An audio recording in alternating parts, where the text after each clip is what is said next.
Je suis assise sur le carrelage froid de mon atelier à Grasse, entourée de vapeurs d'huiles essentielles qui me donnaient autrefois tant de joie. Mes mains tremblent encore, serrant mon téléphone comme si c'était une arme chargée. L'écran est devenu noir, mais la voix de ma mère résonne encore dans mes oreilles, tranchante comme un éclat de verre. Tu comprends, ma chérie, tu ne peux pas venir. Tu prends trop de place, même quand tu es silencieuse. Trop de place. Moi, Léonie, qui ai passé 34 ans à me faire toute petite, à raser les murs, à m'effacer pour que Mélusine puisse briller. Tout avait commencé par une matinée de printemps qui promettait d'être magnifique. La lumière dorée de la Provence inondait mon laboratoire, faisant scintiller les flacons d'ambre et de cristal alignés sur mes étagères. Je suis née, créatrice de parfums. C'est un métier de l'ombre, un métier de patience et de précision, qui me ressemble.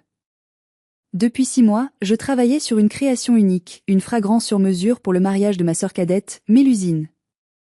Elle voulait quelque chose de royal, d'inoubliable pour sa cérémonie à 200 000 € dans un château de la Loire. J'avais distillé la fleur d'oranger la plus pure, mélangée à une touche de jasmin de nuit et un fond de bois de cèdre pour donner de la prestance. C'était mon cadeau, mon hommage, ma façon de lui dire que malgré nos différences, je l'aimais. J'étais en train d'apposer l'étiquette calligraphiée à la main sur le flacon principal quand le téléphone a sonné. C'était Armelle, ma mère. « Bonjour maman », ai-je répondu avec le sourire, essuyant mes mains sur mon tablier. Je viens juste de finir le parfum de Mélusine. C'est divin, elle va adorer. Il y a eu un silence à l'autre bout du fil. Un silence lourd, pesant, le genre de silence qui précède une catastrophe. Léonie, nous devons parler, a dit ma mère. Sa voix avait ce ton professionnel qu'elle adopte quand elle veut gérer une crise, ou plutôt, quand elle veut imposer sa volonté sans réplique. Qu'est-ce qui se passe? Il y a un problème avec le traiteur? Demandai-je, inquiète. Non, ce n'est pas le traiteur. C'est à propos de la liste des invités. Mélusine et moi avons revu le plan de table hier soir. C'est un véritable casse-tête, tu sais.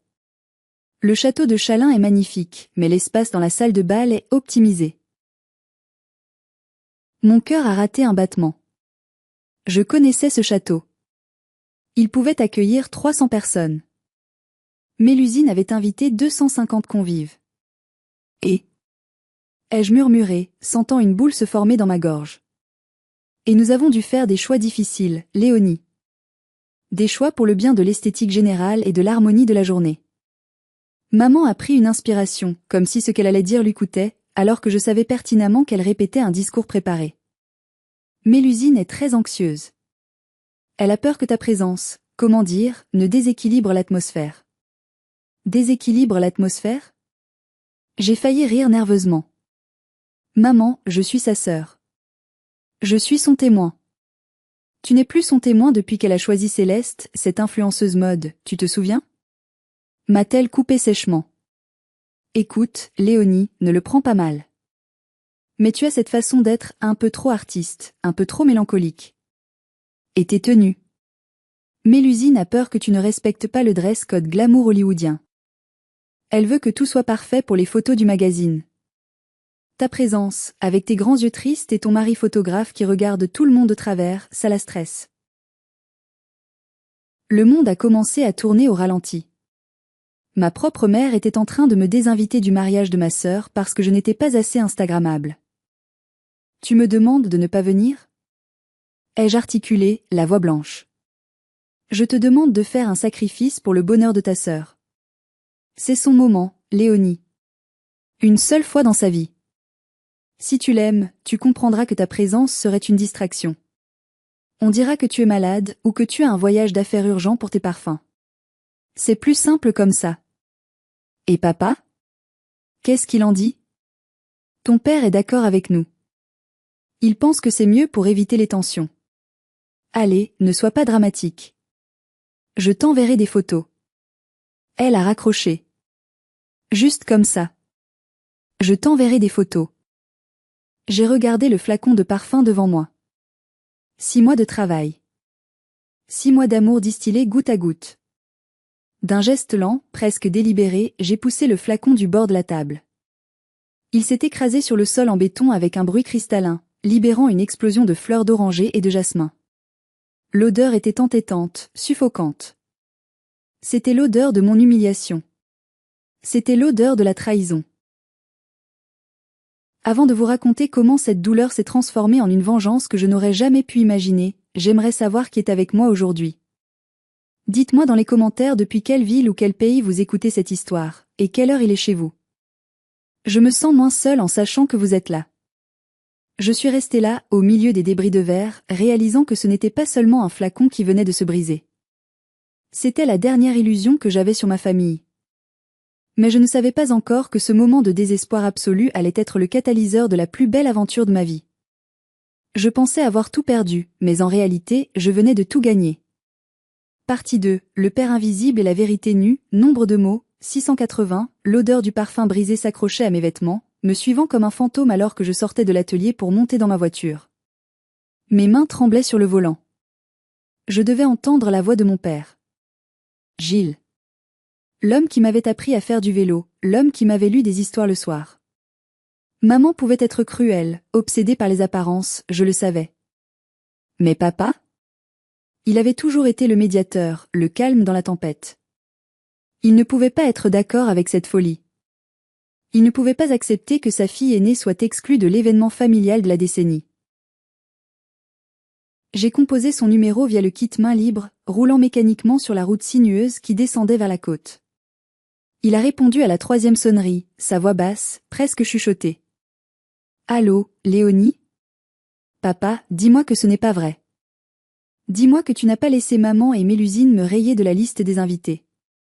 Il y a eu un soupir à l'autre bout de la ligne. Un soupir long, fatigué, le son d'un homme qui a abandonné sa colonne vertébrale il y a des années. Léonie, ma puce. Tu sais comment est ta mère quand elle a une idée en tête. Et Mélusine est sous une pression terrible avec ce mariage. Les sponsors, le magazine, les réseaux sociaux. Elle est au bord de la crise de nerfs. Et moi? Ai-je crié, ma voix se brisant. Je suis quoi, moi? Un dommage collatéral? Papa, je suis ta fille. Tu vas marier ta cadette et tu acceptes que ton aîné ne soit même pas dans la salle? C'est compliqué, Léonie. Ta mère pense que que tu attires l'attention d'une manière qui déplaît à Mélusine. Tu sais, avec ton air artiste torturé. Mélusine veut de la joie, de la légèreté. Et puis, soyons honnêtes, tu as toujours eu du mal à t'intégrer dans ce genre de mondanité. On s'est dit que ce serait peut-être un soulagement pour toi de ne pas avoir à subir tout ce cirque. Un soulagement. Le mot m'a frappé comme une gifle physique. J'ai dû me garer sur le bas-côté, les larmes brouillant ma vue. Soudain, un souvenir violent est remonté à la surface. J'avais 10 ans. J'avais gagné le premier prix du concours régional de peinture. La cérémonie de remise des prix avait lieu un samedi après-midi. J'étais tellement fière, j'avais repassé ma petite robe bleue moi-même. Mais ce matin-là, Mélusine, 5 ans, s'était coincé le doigt dans une porte. Rien de grave, juste un ongle cassé et beaucoup de pleurs. Maman avait décrété qu'on ne pouvait pas laisser le bébé dans cet état de détresse. Papa m'avait regardé, désolé, et m'avait dit, on ira voir ton dessin plus tard, Léonie. Ta sœur a besoin de nous. Il n'était jamais venu. J'avais reçu ma médaille seule, devant une salle remplie de parents fiers, cherchant désespérément le visage de mon père dans la foule. Tu ne m'as jamais protégée, papa, ai-je murmuré, la réalisation me glaçant le sang. Tu as toujours choisi la solution de facilité. Tu as toujours choisi Mélusine parce qu'elle crie plus fort. Ne dis pas ça, c'est injuste, a-t-il commencé, mais j'ai raccroché. Je suis restée assise dans le silence de la voiture, regardant la mer Méditerranée scintiller au loin. Je me sentais orpheline. C'est là que la portière passager s'est ouverte, me faisant sursauter. C'était Cyprien, mon mari. Je ne l'avais pas entendu arriver avec sa moto. Il avait dû voir ma voiture garée de travers. Il a ouvert la portière, a vu mon visage ravagé par les larmes, et a tout compris sans que je dise un mot. Il a détaché ma ceinture, m'a tiré hors de la voiture et m'a serré contre lui. Son odeur de pain et de révélateur photo, une odeur d'ancrage, de réalité, m'a enveloppée. Ils l'ont fait, n'est-ce pas? A-t-il demandé, sa voix vibrant d'une colère contenue. Ils ont osé te faire ça. J'ai hoché la tête contre son torse, incapable de parler. Ça suffit, Léonie, a-t-il dit fermement, en me prenant le visage entre ses mains. Ça a suffi. Tu as passé ta vie à t'excuser d'exister pour ne pas faire d'ombre à leur princesse. Mais regarde-toi. Tu es brillante, tu es talentueuse, tu es aimée. Ils ne te méritent pas. Et je ne les laisserai plus jamais te faire pleurer. Il avait raison. Mais la douleur était encore trop vive. Je ne savais pas encore comment me relever. Je ne savais pas que Cyprien avait déjà une idée folle qui allait changer notre destin. Je suis sûre que beaucoup d'entre vous ont déjà ressenti cette injustice brûlante, ce favoritisme flagrant au sein de la famille. Si vous étiez à ma place, à ce moment précis, qu'auriez-vous fait? Auriez-vous essayé de négocier, de supplier, ou auriez-vous coupé les ponts immédiatement? Dites-le moi dans les commentaires. Votre avis m'intéresse énormément. Le week-end qui a suivi l'appel fatidique, Cyprien n'a pas voulu que je reste enfermée à la maison à ruminer. Il a jeté 2 sacs dans le coffre de notre vieille Peugeot et m'a dit « On part. On va là où le réseau ne passe pas, là où leur toxicité ne peut pas nous atteindre. » Nous avons roulé vers le sud, direction Cassis. C'est un endroit magique, un petit port de pêche niché au pied de falaises vertigineuses, gardien des calanques, ces fjords méditerranéens d'une beauté sauvage. C'était là que Cyprien et moi nous étions rencontrés 8 ans plus tôt. Il photographiait la lumière de l'aube sur le cap Canaille, et je cherchais des herbes aromatiques rares pour mes compositions. Nous avons marché pendant 2 heures pour atteindre la calanque d'Envaux. Le chemin était escarpé, rocailleux, brûlé par le soleil et balayé par le Mistral. L'effort physique me faisait du bien. Chaque pas semblait éloigner un peu plus la voix criarde de ma mère et le silence lâche de mon père. Quand nous sommes arrivés en bas, la vue m'a coupé le souffle, comme à chaque fois. Une eau turquoise, cristalline, enserrée par des murailles de calcaire blanc éblouissant. C'était un sanctuaire. Nous nous sommes assis sur les galets chauds, partageant un pique-nique simple, du pain, du fromage de chèvre, des olives. Cyprien me regardait avec une intensité qui me troublait. « Léonie, a-t-il commencé, en prenant ma main. Tu te souviens pourquoi nous n'avons jamais fixé de date pour notre mariage ? » Je me suis raidie. Bien sûr que je m'en souvenais. Nous étions fiancés depuis 5 ans. Mais à chaque fois que nous évoquions une date, il y avait un obstacle venant de ma famille. Pas cette année, Mélusine passe son master, pas l'été prochain, c'est l'année des 60 ans de maman, et enfin surtout pas maintenant, Mélusine prépare son grand mariage, tu ne vas pas lui voler la vedette avec une petite fête minable. J'avais intériorisé l'idée que mon bonheur devait attendre son tour. Et son tour ne venait jamais. Parce qu'on attendait le bon moment, ai-je menti faiblement. Non, a corrigé Cyprien doucement. Parce que tu attendais leur permission. Tu attendais qu'ils te disent « C'est bon Léonie, tu as le droit d'être heureuse maintenant. » Mais ils ne le diront jamais. Jamais. Il a plongé sa main dans sa poche et en a sorti non pas une bague, je portais déjà la mienne, mais un petit coquillage qu'il venait de ramasser. Regarde autour de toi, Léonie. C'est ça, la vraie beauté. Pas un château loué 50 000 € le week-end, pas des fleurs en plastique et des sourires forcés. C'est ça. Le vent, la pierre, la mer. La vérité. Il s'est tourné vers moi, ses yeux brillants d'une détermination farouche. Marions-nous ici. Maintenant. Enfin, pas exactement maintenant, mais dans 3 semaines. Juste avant le cirque de ta sœur. Quoi? Mais c'est impossible. Ai-je balbutié. On n'a rien préparé, on n'a pas de budget. Mélusine dépense 200 000 €, comment on peut? On s'en fiche de Mélusine. A coupé Cyprien, et c'était la première fois qu'il haussait le ton. On s'en fiche de l'argent. On a besoin de quoi? D'un maire compréhensif, je connais celui du village voisin. De tes amis, les vrais. De ma famille. Et de ce décor. Ça nous coûtera quoi? 5 000 € maximum pour une belle fête, du bon vin et de la nourriture incroyable. J'ai regardé la falaise immense qui nous surplombait. Elle était là depuis des millénaires, indifférente aux drames humains, majestueuse, solide. C'était exactement ce que je voulais que mon amour soit. Solide. Authentique.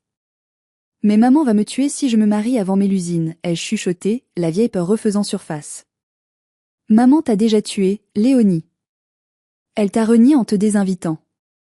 Tu es libre. Tu ne leur dois plus rien. C'est ta vie. Reprends-la. Les larmes ont coulé de nouveau, mais cette fois, c'étaient des larmes de soulagement. Un poids immense, un poids que je portais depuis l'enfance, venait de tomber de mes épaules.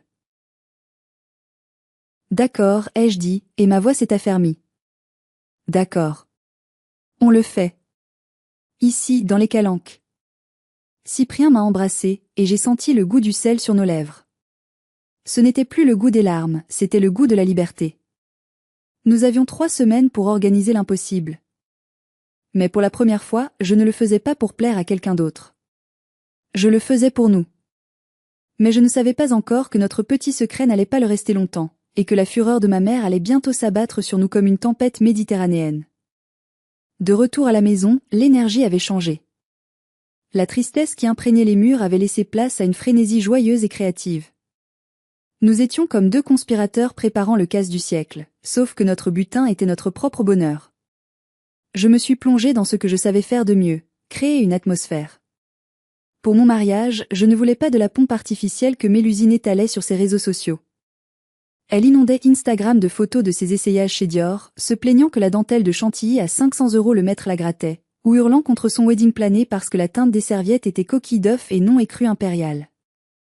Son mariage était une production, un spectacle destiné à éblouir des gens qu'elle aimait à peine. Le mien serait une ode à la nature. J'ai baptisé le thème le souffle du vent et du sel. J'ai sorti la vieille machine à coudre de ma grand-mère maternelle, la seule personne qui m'avait aimé inconditionnellement et qui m'avait légué sa maison avant de partir. J'ai retrouvé dans une malle sa robe de mariée en soie des années 50. Le tissu était jauni, mais d'une qualité exceptionnelle. Avec précaution, j'ai commencé à la démonter, à la remanier. Je voulais une robe fluide, simple, qui danserait avec le Mistral, pas une armure de satin. Chaque point de couture était une conversation silencieuse avec ma grand-mère, une façon de tisser son amour dans ma nouvelle vie.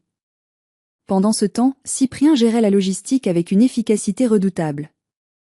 Il a appelé nos amis les plus proches. Pas des relations d'affaires, pas des cousins éloignés qu'on voit une fois tous les 10 ans. Non, juste notre tribu. Il y avait Julien, le menuisier qui allait nous fabriquer une arche en bois flotté. Il y avait Sarah, chef dans un petit bistrot local, qui a promis de nous préparer un festin de produits locaux, tapenade, anchoyade, poissons grillés pêchés le matin même. Il y avait tante Jocelyne. Jocelyne était la sœur aînée de mon père, la brebis galeuse de la famille parce qu'elle avait refusé un mariage riche pour devenir céramiste dans le Luberon. Quand je l'ai appelée, sa voix rocailleuse a éclaté de rire. Enfin! Ma petite Léonie se réveille. Bien sûr que je viens. Et je ne viens pas les mains vides. Je suis en train de cuire un service complet pour ton banquet. Des assiettes en grès brut émaillées bleu nuit. Ce sera mon cadeau. Et pour ton père et ta mère, qu'ils aillent au diable. Nous n'avions que 20 invités. 20 personnes qui nous connaissaient par cœur, qui connaissaient nos failles et nos rêves. Le budget total s'élevait à peine à 4 800 €. C'était dérisoire comparé aux 200 000 € de Mélusine, mais chaque euro dépensé avait un sens. Pourtant, une ombre planait. Je suivais, malgré moi, les préparatifs de Mélusine sur les réseaux. Chaque poste était une piqûre. J15. Mes demoiselles d'honneur sont des incapables, heureusement que maman est là pour tout gérer. J14. Le château est sublime, dommage qu'on ne puisse pas virer les touristes du village, ils font tâche. Sa vanité était sans limite. Elle construisait un château de cartes dorées, obsédée par l'image, vide de substance. De mon côté, je créais mon bouquet. Pas de roses importées de l'Équateur. Je suis allé cueillir du romarin sauvage, de la lavande tardive, quelques branches d'olivier et des immortelles jaunes qui poussent dans le sable. Mon bouquet sentait la garrigue, il sentait la vie résistante et tenace. Tu es sûr de ne rien vouloir leur dire ? M'a demandé Cyprien un soir, alors que nous plions les serviettes en lin lavé. Sûr, ai-je répondu. S'ils le savent, ils essaieront de tout gâcher. Maman ne supportera pas que je fasse quelque chose avant sa précieuse Mélusine. Ce sera notre secret jusqu'au jour J. Mais les secrets, dans une famille aussi dysfonctionnelle que la mienne, sont comme l'eau, ils finissent toujours par trouver une fissure pour s'infiltrer. Et la fissure, malheureusement, portait un nom, Cousine Magali. Cousine Magali a toujours été ce qu'on appelle un satellite de ma mère et de Mélusine. Moins riche, moins jolie, elle compensait son manque d'éclat par une loyauté servile envers les puissants de la famille, espérant ramasser quelques miettes de leur gloire. Elle avait toujours été jalouse de moi, non pas pour ce que j'avais, mais pour ce que j'étais, indépendante. L'erreur fatale est venue de tante Jocelyne. Jocelyne, dans son enthousiasme débordant, n'avait pas pensé à bloquer Magali sur ses statuts WhatsApp. 3 jours avant notre départ pour les Calanques, Jocelyne a posté une photo de ses valises avec la légende « En route pour le vrai mariage de l'année ». Vive l'amour simple et vrai. #Provence #secret. Magali, qui passait sa vie à scruter les écrans, a vu le message. Elle a fait le lien immédiatement. Elle m'a envoyé un message innocent. « Tiens, tante Jocelyne descend dans le sud ? Tu la vois ? » Je n'ai pas répondu. Mon silence a été la confirmation qu'elle attendait. 1 heure plus tard, mon téléphone a vibré. C'était un appel vidéo FaceTime de ma mère. J'ai hésité. Mon estomac s'est noué. Cyprien m'a fait signe de ne pas répondre, mais une vieille habitude de soumission m'a poussé à décrocher. Le visage d'Armelle a rempli l'écran. Elle était rouge de colère, les veines de son cou saillantes sous son collier de perles. « Tu te moques de moi ?» a-t-elle hurlé sans préambule. Magali vient de me dire que tu organises une cérémonie. 2 semaines avant le mariage de ta sœur. Bonjour maman, ai-je dit calmement, essayant de contrôler les tremblements de mes mains. Oui, Cyprien et moi allons nous marier. En tout petit comité. Rien à voir avec « tais-toi ». M'a-t-elle coupé. Tu es d'un égoïsme monstrueux. Tu sais très bien ce que tu fais. Tu essaies de saboter Mélusine. Tu veux détourner l'attention. Tu veux que les gens parlent de toi. Oh, la pauvre Léonie qui se marie dans son coin. Tu joues la victime pour nous faire passer pour des monstres. Vous m'avez désinvité, maman. Ai-je répliqué, ma voix montant d'un cran. Vous m'avez jeté comme une vieille chaussette. J'ai le droit de continuer ma vie. Tu n'as aucun droit de faire ça maintenant. C'est l'année de Mélusine. L'année. Tu aurais pu attendre 6 mois. Mais non, il faut toujours que tu fasses ton intéressante avec tes idées bohèmes ridicules. Et Jocelyne qui te soutient, cette vieille folle. Vous êtes pathétique. À côté d'elle, j'ai vu apparaître le visage de Mélusine. Elle ne pleurait pas, elle avait les yeux plissés de haine. Tu es jalouse, Léonie, a craché ma sœur. Tu es jalouse parce que je vais avoir un mariage de princesse et que toi tu vas finir avec un pique-nique sur des cailloux. Mais sache une chose, personne ne s'intéressera à ton petit mariage minable. Personne. C'est ce qu'on verra, a dit Cyprien en entrant dans le champ de la caméra. Il a posé une main protectrice sur mon épaule. Au moins, notre mariage sera basé sur l'amour, pas sur le nombre de likes. Toi, le raté, ferme-la. A crié ma mère. Écoute-moi bien, Léonie. Si tu maintiens cette mascarade, si tu oses poster une seule photo avant le mariage de Mélusine, tu vas le regretter amèrement. L'écran s'est éteint. La connexion a été coupée. Je suis restée figée, le cœur battant à tout rompre. Elles étaient terrifiées. Elles n'étaient pas tristes, elles n'étaient pas déçues, elles étaient terrifiées à l'idée que je puisse exister en dehors de leur contrôle. Elles ont peur, a dit Cyprien doucement. Elles savent que ce qu'on fait est réel, et que ce qu'elles font est faux. C'est pour ça qu'elles attaquent. La guerre était déclarée. Et je n'avais plus l'intention de hisser le drapeau blanc. Le lendemain matin, l'attaque psychologique est passée à la vitesse supérieure. Mon père m'a envoyé un email.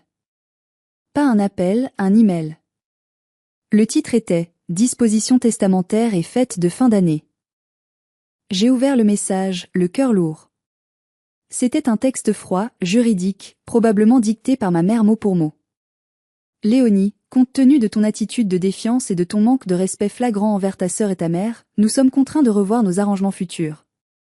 Si tu procèdes à cette cérémonie avant celle de Mélusine, considère que tu seras exclu de la succession de la Maison de Lyon.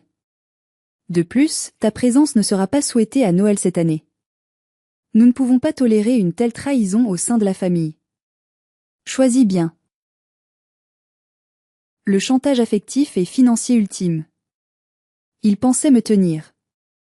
Ils pensaient que la petite Léonie, qui avait toujours cherché leur approbation, qui avait toujours eu peur d'être abandonnée, allait ramper pour s'excuser. Ils pensaient que la menace de l'héritage et l'exclusion de la seule fête familiale que j'aimais encore allait me briser. J'ai relu le mail 3 fois. Puis, j'ai fermé les yeux. J'ai fait ce que je fais toujours dans mon laboratoire quand je suis submergée par trop d'odeurs contradictoires, j'ai respiré. J'ai inspiré profondément, imaginant l'odeur du citron frais, qui nettoie, qui purifie. J'ai expiré l'odeur rance de leur manipulation. J'ai pensé à la maison de Lyon. C'était une belle maison, oui. Mais elle était remplie de souvenirs froids, de silences gênés, de critiques constantes. Était-ce vraiment une perte? Et Noël? Noël consistait à regarder Mélusine ouvrir des montagnes de cadeaux pendant que je recevais des ustensiles de cuisine pratique. Soudain, une clarté absolue m'a envahi. Ce n'était pas une punition. C'était une libération. Il me donnait la clé de ma propre cage. J'ai appelé Cyprien. Il menace de me déshériter et de m'interdire de Noël. Il m'a regardé, attendant ma réaction. Et tu sais quoi? Ai-je continué, un sourire tremblant apparaissant sur mes lèvres. C'est le plus beau cadeau de mariage qu'il pouvait me faire. Je me suis assise devant mon ordinateur et j'ai répondu. Pas de justification. Pas de colère. Juste la vérité. Cher papa et maman, j'ai bien reçu votre message. Je comprends votre position.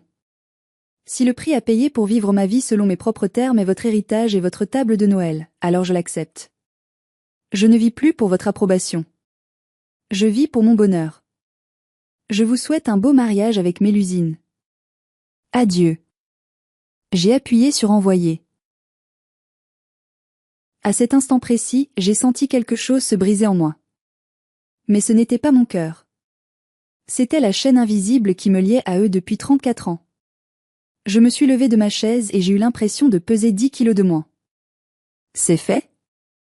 A demandé Cyprien. C'est fait. Je suis orpheline, mais je suis libre. Nous avons chargé les dernières affaires dans la voiture. Ma robe de mariée, retravaillée et simple, était soigneusement pliée dans une housse en coton. Les alliances étaient dans la poche de Cyprien. Nous partions pour Cassis. Nous partions pour nous dire oui. Mais ce que je ne savais pas, c'est que le destin nous réservait une surprise bien plus grande que la simple liberté. En voulant m'écraser, ma famille allait, sans le savoir, me propulser vers les étoiles. C'était le moment le plus difficile de ma vie, choisir entre ma famille et ma propre dignité.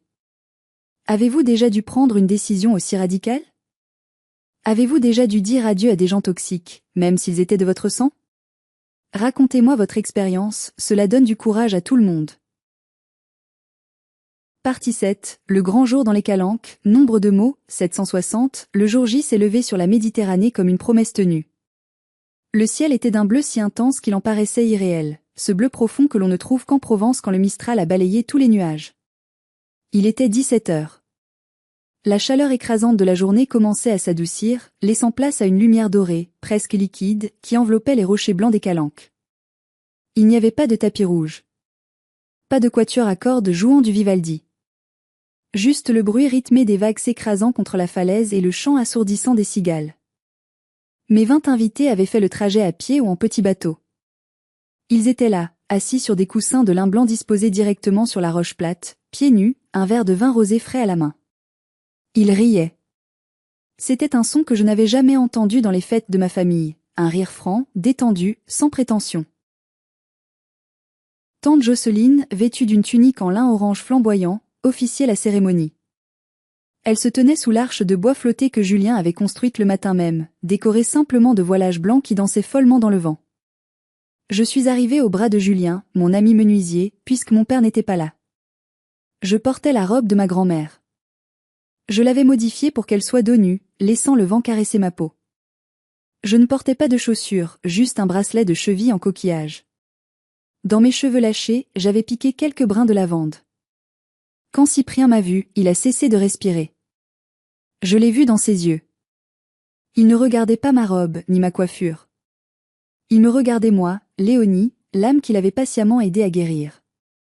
Il portait un pantalon de lin beige et une chemise blanche aux manches retroussées. Il était beau, d'une beauté naturelle et rassurante. J'ai avancé vers lui sur la pierre chaude. L'odeur que j'avais créée pour ce moment saturait l'air, des notes de pain d'Alep chauffé au soleil, d'immortel épicé et cette touche saline d'embrun. C'était l'odeur de l'éternité. Nous sommes ici, a commencé Jocelyne, sa voix portant sans effort malgré le vent, non pas pour célébrer une union conventionnelle, mais pour être témoin de la victoire de l'amour sur la peur. Léonie et Cyprien ont choisi ce lieu sauvage parce que leur amour est indomptable. Cyprien a pris mes mains. Elles étaient chaudes et solides. Léonie, a-t-il dit, et sa voix tremblait légèrement d'émotion. Pendant des années, je t'ai vu essayer de te faire toute petite pour entrer dans des cases trop étroites pour toi. Je t'ai vu éteindre ta lumière pour ne pas éblouir les autres. Aujourd'hui, devant cet horizon infini, je te fais une promesse. Je promets d'être le miroir qui reflètera toujours ta grandeur. Je promets d'être le sol ferme sous tes pieds nus et le vent qui poussera tes ailes. Je t'aime pour ton talent, pour ta douceur, et pour cette force incroyable que tu as enfin acceptée. Les larmes coulaient sur mes joues, mais je ne les essuyais pas. C'étaient des larmes de joie pure. Cyprien, ai-je répondu. Tu as vu la femme que j'étais quand je ne voyais qu'une ombre. Tu m'as donné le courage de briser le flacon et de laisser mon parfum se répandre. Je promets de ne plus jamais m'excuser d'exister. Je promets de t'aimer avec toute l'intensité de ce Mistral. Nous avons échangé les alliances, simples anneaux d'or mat martelés. Quand nous nous sommes embrassés, les 20 invités ont applaudi, crié, sifflé. Une mouette a crié au-dessus de nous, comme pour bénir l'union. Le repas qui a suivi fut magique. Assis en cercle autour de grandes tables basses, nous avons partagé les plats de Sarah, mangé avec les doigts, bu du vin local, chanté des chansons paillardes et des ballades mélancoliques. Tante Jocelyne a raconté des anecdotes gênantes sur l'enfance de mon père, nous faisant pleurer de rire. Il n'y avait pas de plan de table rigide. Pas de stress. Pas de faux semblants. Juste de la vie, brute et magnifique. Alors que le soleil commençait à plonger dans la mer, peignant le ciel de nuances violettes et oranges, je me suis éloignée un peu avec Cyprien pour regarder l'horizon. C'est à ce moment précis, pendant cette heure bleue magique, que tout a basculé sans que nous le sachions. Parmi nos invités se trouvait Tristan, un ancien camarade d'école de Cyprien, devenu photographe documentaire. Il n'était pas là pour travailler, il était là en ami. Mais un photographe ne cesse jamais vraiment de voir le monde à travers un cadre. Alors que Cyprien et moi étions debout sur la crête de la falaise, profitant des derniers instants du crépuscule, le vent a soulevé la traîne de ma robe, créant une forme d'aile majestueuse. Cyprien m'a attrapé par la taille et m'a fait basculer en arrière dans un rire éclatant. Nos visages étaient proches, illuminés par cette lumière irréelle du sud, mélange de feu et de nuit. C'était un moment d'abandon total, d'intimité absolue au milieu de l'immensité. Tristan, assis quelques mètres plus loin, a levé son Leica et a appuyé sur le déclencheur. Un seul cliché. Pas de flash, pas de mise en scène. Juste l'instant décisif. Le lendemain matin, nous nous sommes réveillés tard dans notre petite location à Cassis. Nous étions encore dans notre bulle de bonheur, coupés du monde. Je me sentais légère, mariée, heureuse. J'ai allumé mon téléphone pour vérifier l'heure. Il a failli exploser entre mes mains. Des centaines de notifications s'affichaient en cascade. Instagram, Facebook, WhatsApp, tout clignotait. Qu'est-ce qui se passe ?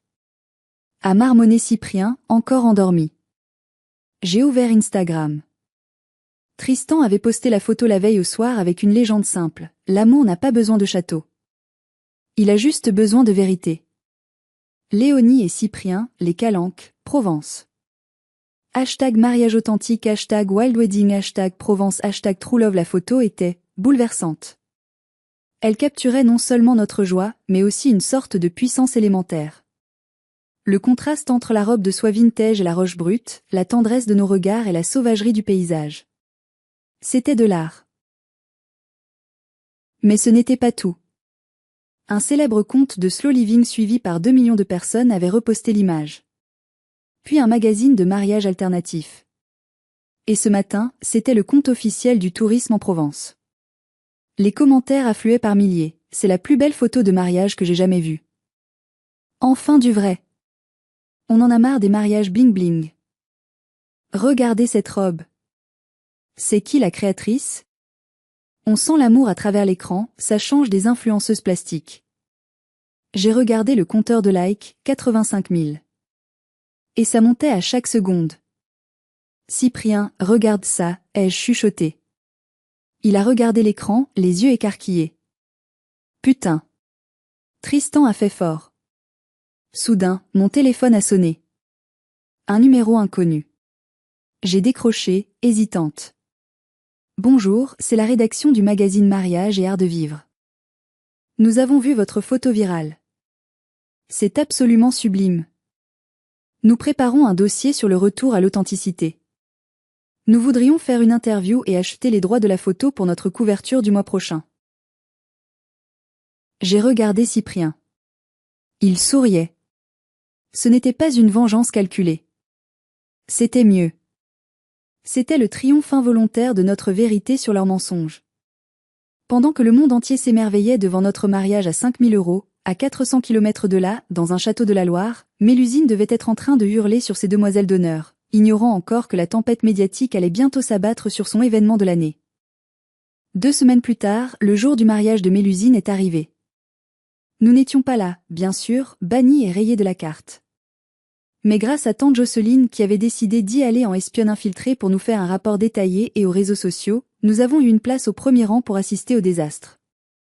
Le thème de Mélusine était royauté moderne. Mais la météo, elle, avait décidé de jouer la carte canicule historique. Il faisait 39 degrés à l'ombre dans la vallée de la Loire. Le château n'était pas climatisé, un détail historique que Mélusine avait oublié de vérifier.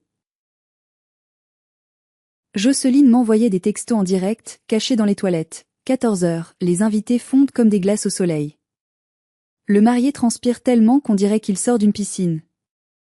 Mélusine est hystérique, son maquillage coule. 15h30, la cérémonie a 1 heure de retard. Mélusine refuse de sortir tant que le soleil n'est pas parfait. Les invités commencent à râler. On nous sert du champagne tiède. Mais le pire n'était pas la chaleur.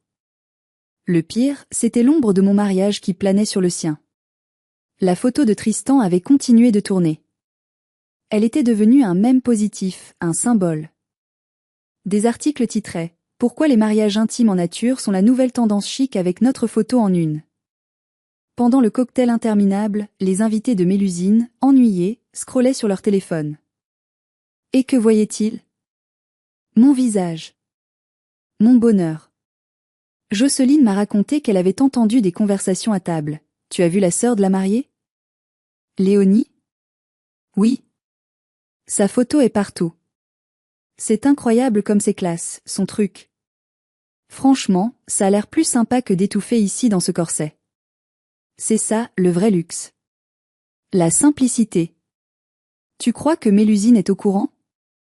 Chut, elle arrive, fait semblant d'aimer les fleurs en plastique. Les fleurs. Parlons-en. Mélusine avait voulu un mur de roses de 4 mètres de haut. Mais avec la chaleur, les roses avaient piqué du nez avant même l'arrivée des mariés. Ça ressemblait à un mur de salade cuite. Le clou du spectacle fut le discours de mon père. Le pauvre Gilles, essayant de faire bonne figure, a levé son verre et a dit « À ma fille Mélusine, la plus belle mariée que notre famille ait jamais portée ».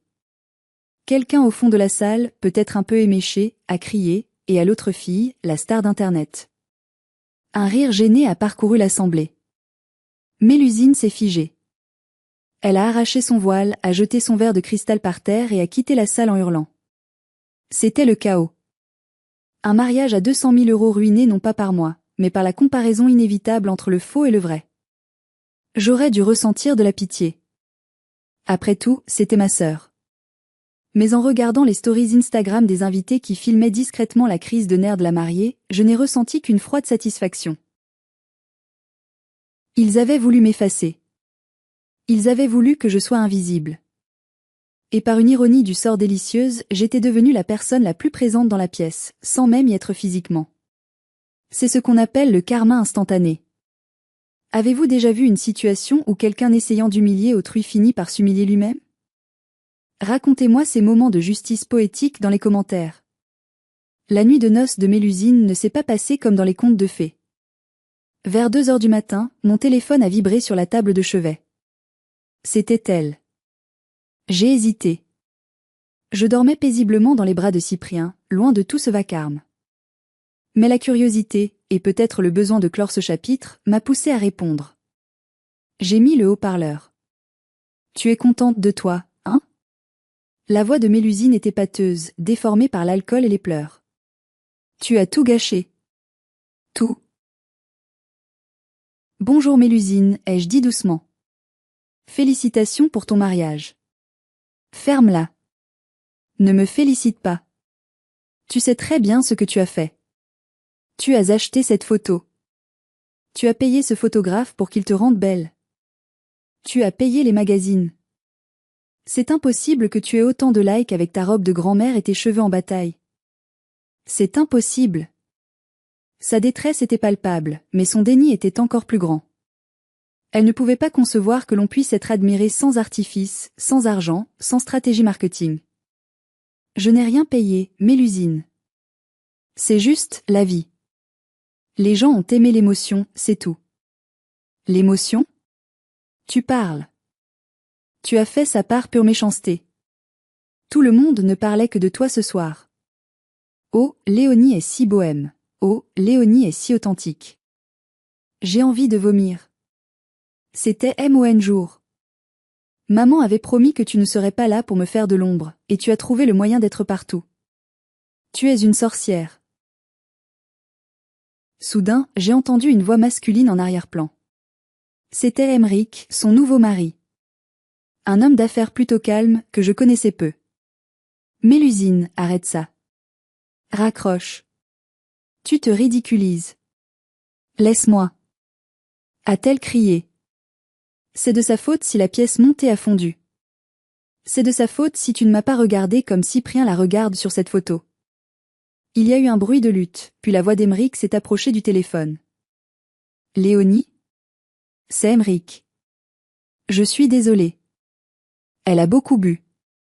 Ce n'est pas grave, Emeric. Bon courage.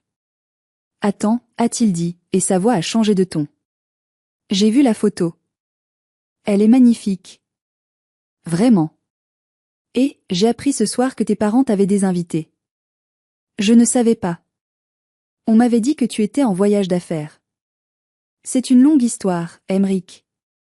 Je vois. Je commence à comprendre beaucoup de choses sur cette famille ce soir. Désolée pour tout ça. Sois heureuse. Il a raccroché. J'ai regardé Cyprien dans la pénombre. Son mari vient de réaliser où il a mis les pieds, a dit Cyprien. C'était le début de la fin pour Mélusine. En voulant contrôler son image à tout prix, elle avait révélé sa vraie nature à la seule personne qui comptait vraiment, son époux. Son ego démesuré venait de fissurer son mariage quelques heures seulement après les vœux. Le lendemain, Mélusine a désactivé son compte Instagram. La honte était trop forte. La princesse avait perdu sa couronne, non pas parce que je l'avais volée, mais parce qu'elle était faite de carton-pâte et qu'elle avait fondu sous la lumière de la vérité.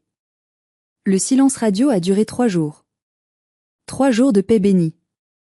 Puis, comme je m'y attendais, la stratégie de ma mère a changé. L'agression frontale n'ayant pas fonctionné, elle est passée à la manipulation mielleuse. Mon téléphone a bipé. Un message d'Armel.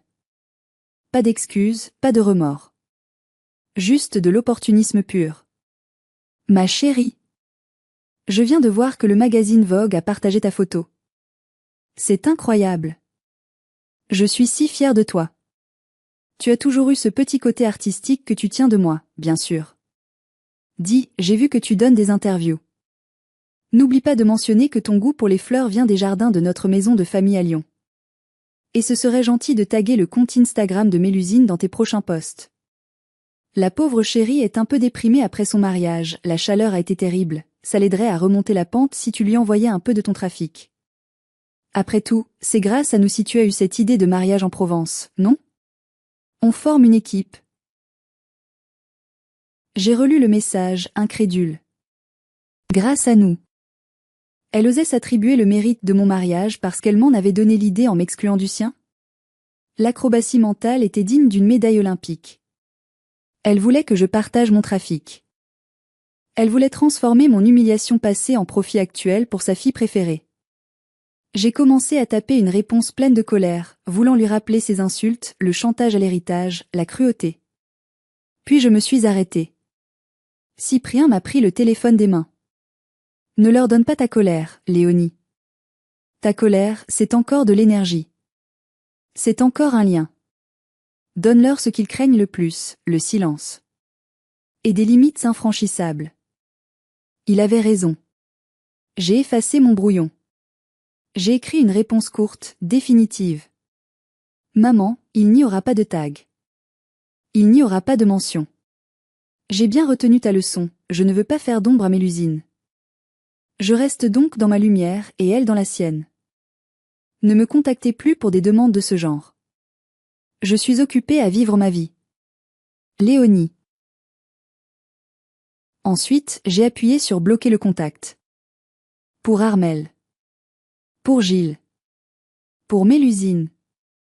Et pour la cousine Magali. 1 heure plus tard, tante Jocelyne m'a appelée, morte de rire.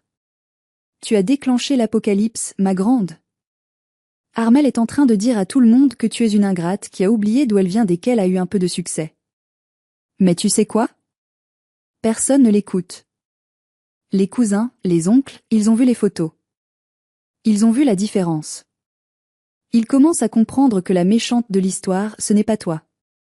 Tu as brisé le charme, Léonie. Le règne de terreur d'Armel vacille. J'ai ressenti une paix immense. Je n'avais pas cherché à les détruire. J'avais juste cherché à me construire. Si leur château s'écroulait parce que j'avais retiré la pierre angulaire qu'était ma soumission, alors c'était leur problème, pas le mien. J'étais enfin libre. Pas seulement physiquement, mais mentalement. Je n'attendais plus leur validation. Leur approbation ne valait rien, car elle était conditionnelle et toxique. La seule validation qui comptait était celle que je me donnais à moi-même, chaque matin, en me regardant dans le miroir. 6 mois ont passé depuis cette journée magique dans les Calanques. L'effervescence virale est retombée, mais elle a laissé des traces durables et magnifiques dans notre vie. Grâce à la visibilité inattendue de notre mariage, ma petite entreprise de parfums a explosé. J'ai été contactée par une chaîne d'hôtels de luxe en Provence pour créer leur signature olfactive. Ils voulaient l'odeur de l'authenticité, celle-là même que j'avais créée pour mon mariage. J'ai appelé cette ligne l'échappée belle. C'est un succès fou. Je ne travaille plus dans l'ombre. Je suis reconnue pour mon talent, pas pour ma capacité à me taire. Cyprien a publié un livre de photos intitulé Amour sauvage, qui se vend très bien. La couverture?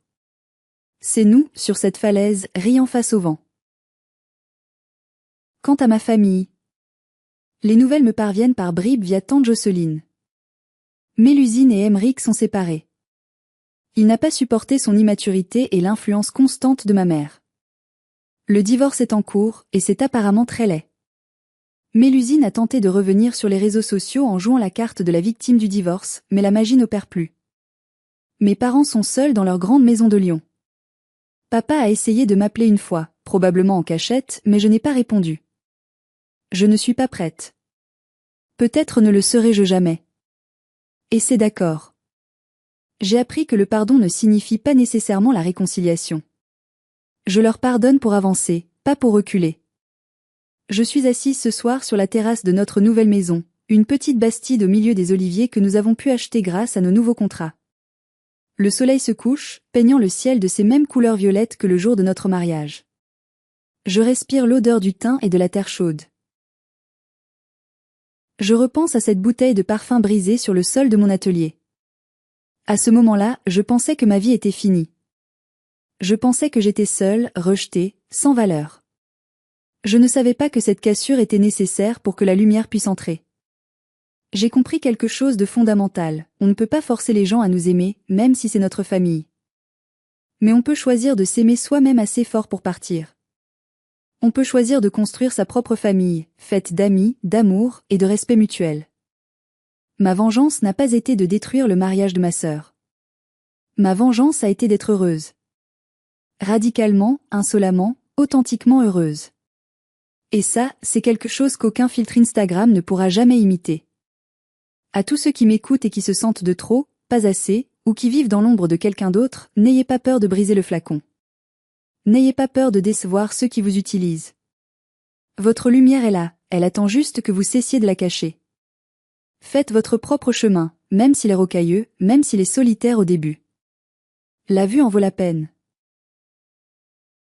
Merci d'avoir partagé ce voyage avec moi. Si cette histoire vous a touché, s'il vous plaît, laissez un j'aime et partagez-la avec quelqu'un qui a besoin de l'entendre. Et surtout, abonnez-vous pour ne pas manquer la suite de mes aventures. N'oubliez jamais, vous êtes le protagoniste de votre propre vie. À très bientôt.